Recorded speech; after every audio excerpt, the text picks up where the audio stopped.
કાन्हा કાહે કે મારા પિચુકારી ઘરા જાબો મારી. કાन्हा કાહે કે મારા પિચુકારી ઘરા જાબો મારી ના.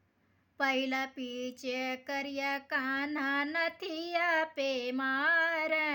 પહેલા પીછે કર્યા કાन्हा નથી આપે મારે. મોરે નથી આ કશોભાત દિયલ બિગાડી.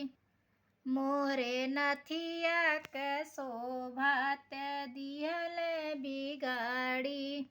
કાन्हा કાહે કે મારા પિચુકારી ઘરા જાબો મારી ના. કાन्हा કાહે કે મારા પિચુકારી ઘરા જાબો મારી ના.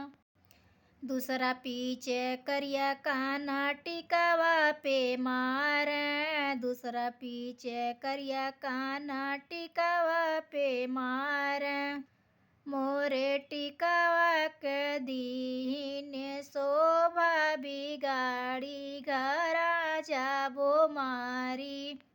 કાन्हा કાહે કે મારા પિચુકારી ઘરા જાબો મારી ના. કાन्हा કાહે કે મારા પિચુકારી ઘરા જાબો મારી ના. तीसरा पीछे કર્યા કાन्हा ઝલિયા પે મારે. तीसरा पीछे કર્યા કાन्हा ઝુમકા પે મારે. મોરે ઝુમકા કદીને શોભા બિગાડી ઘરા જાબો મારી ના. કાन्हा કાહે કે મારા પિચુકારી ઘરા જાબો મારી ના. चौथा पीछे કર્યા કાन्हा હરાવા પે મારે.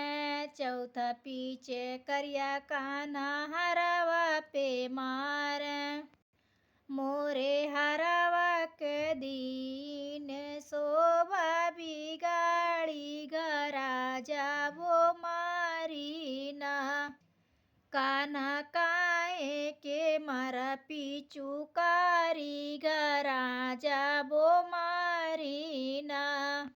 કાन्हा કાહે કે મારા પિચુકારી ઘરા જાબો મારી ના. પાંચવા પીछे કર્યા કાन्हा છાયકલ પે મારે. પાંચવા પીछे કર્યા કાन्हा છાયકલ પે મારે. મોરે પૌઆ કશોભાત દિયલ બિગાડી ઘરા જાબો મારી ના. કાन्हा કાહે કે મારા પિચુકારી ઘરા જાબો મારી ના. કાन्हा કાહે કે મારા પિચુકારી ઘરા જાબ મારી ના.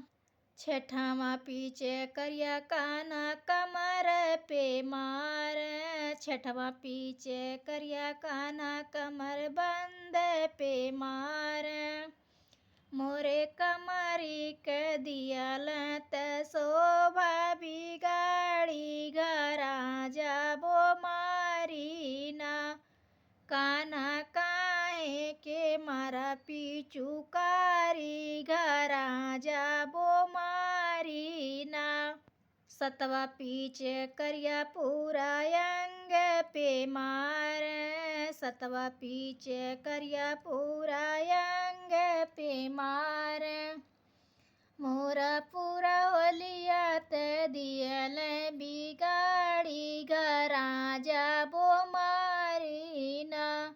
કાन्हा કાહે કે મારા પિચુકારી ઘરા જાબો मारी ना. राधे राधे। आप सभी को कैसा लगा होली गीत कमेंट करके ज़रूर बताइएगा। राधे राधे।